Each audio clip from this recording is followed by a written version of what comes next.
The wedding hall shimmered with crystalline light. On the neutral world of Rithen Prime, leaders of dozens of species gathered in cautious silence. The war between the Dominion and the Coalition had drained the galaxy of hope, and now a desperate alliance was being forged, not through treaties alone, but through marriage. And so it was that Captain Marcus Hale, human envoy of Earth, stood before the altar. His uniform was crisp, though his palms sweated beneath the gloves. He was a soldier, not a diplomat, but his orders had been clear: unite with the Zerani princess to seal the fragile pact. Across from him stood Princess Lirae of Zirin. She was tall, her form slender yet strong, adorned in flowing silver garments that gleamed like moonlight. Her skin bore the iridescent shimmer of her kind, her eyes glowing with an ancient fire.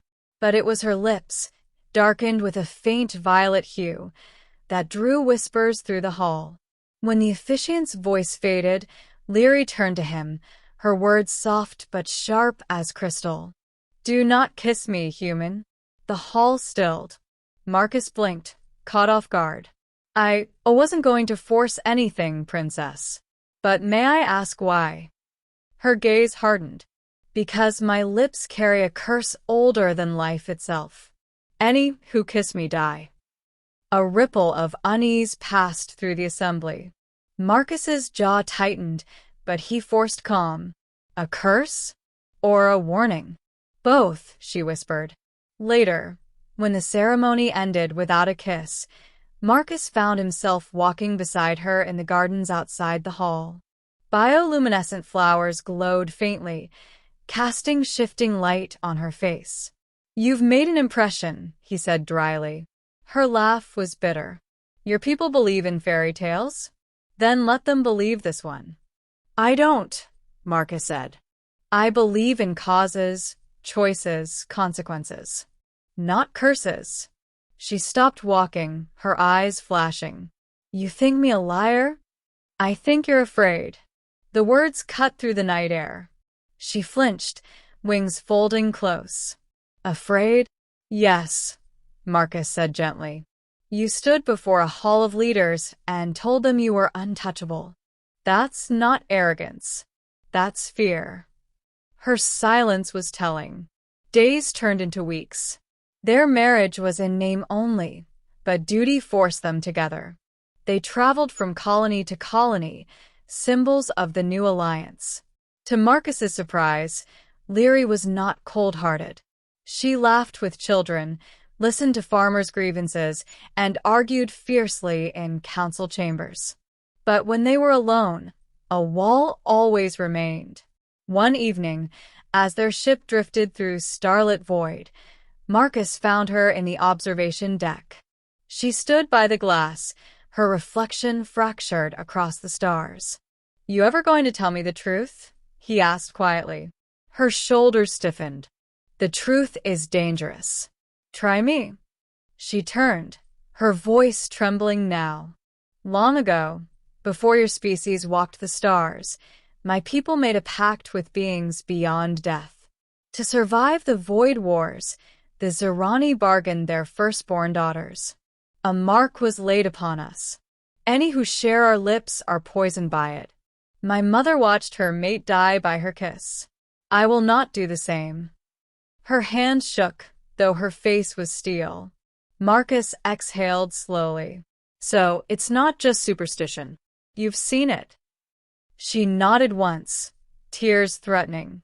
"That is why I said the words. Do not kiss me, human."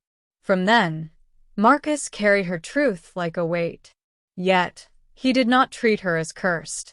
He treated her as Lirae, the woman who argued fiercely about trade rights, who tilted her head in wonder at human music, who smiled despite her pain. In turn, she began to trust him.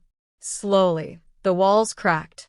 One night, after a grueling council session, they shared wine in their quarters.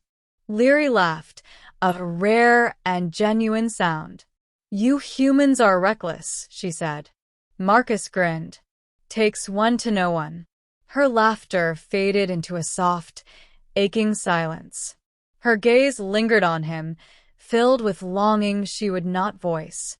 "Do not," she whispered, her lips trembling. "Make me wish for what I cannot have." The breaking point came during the attack. Pirates loyal to the Dominion ambushed their vessel near the Zethra Rift. Explosions rocked the hull, alarms blaring. Marcus led the defense, fighting alongside the crew with a stubborn fire of humanity.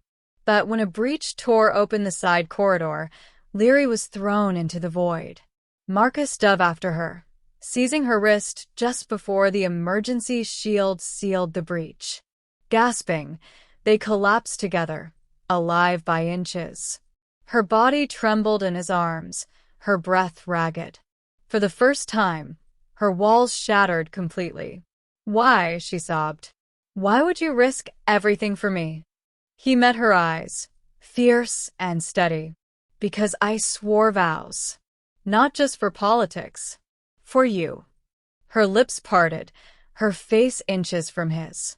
The curse hung between them like a blade. "Do not kiss me, human," she begged, voice breaking.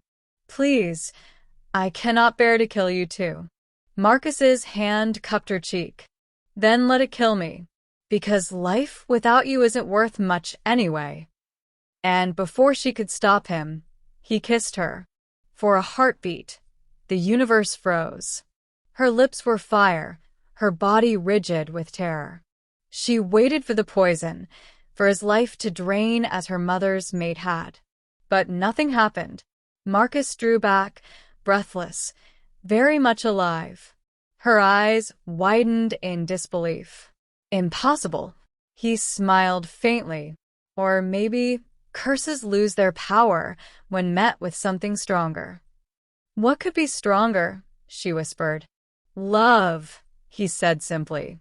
Her tears fell freely then, and she kissed him again, this time without fear. News of their bond spread like wildfire. The cursed bride and the human who lived became legend, proof of humanity's defiant spirit. Some whispered the curse had ended with Lirae. Others claimed humans were immune to ancient Zerani bargains because they were too new to the stars. Lirae no longer cared. She was free. And Marcus, the man who had defied a curse older than life, walked beside her not as duty, but as choice. Years later, when their children asked how their love began, Lirae would smile with tears in her eyes and say, "I told him not to kiss me. I told him my lips carried a curse. But your father was human, and humans never listen when the universe tells them what they cannot do."